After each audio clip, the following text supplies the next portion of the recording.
ரவிச்சந்திரன் அஸ்வின் வந்து IL T20 ஆக்ஷன்ல அவர் பேர போட்டப்ப, கண்டிப்பா அவர எல்லாரும் எடுக்க போறாங்க அப்படின்னு தான் எதிர்பார்த்தாங்க.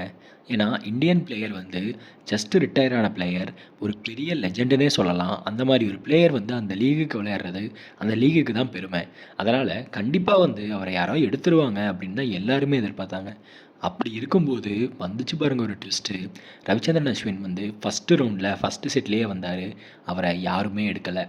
இது வந்து எல்லாருக்குமே ஷாக்கா தான் இருந்தது. ஏன்னா, அஸ்வின் வந்து போன வருஷமே ஐஎல் T20 கூட ஒரு கொலாப் பண்ணியிருந்தாரு. அவங்களோட மேட்செல்லாம் இவங்க இங்க ரிவ்யூ பண்ணுவாரு. இவரோட யூடியூப் சேனல்ல அவங்களோட அஃபிஷியல் வீடியோவையே குடுப்பாங்க. இந்த வருஷமே வந்து அஸ்வினோட யூடியூப் சேனல்லேருந்து ஒருத்தங்க போயி, அவங்க டோர்னமெண்ட் எப்படிலாம் நடத்துறாங்க, அவங்களோட ஆக்ஷன் டைனமிக்ஸ் என்ன அப்படிங்கிறதெல்லாம் பேசுனாங்க.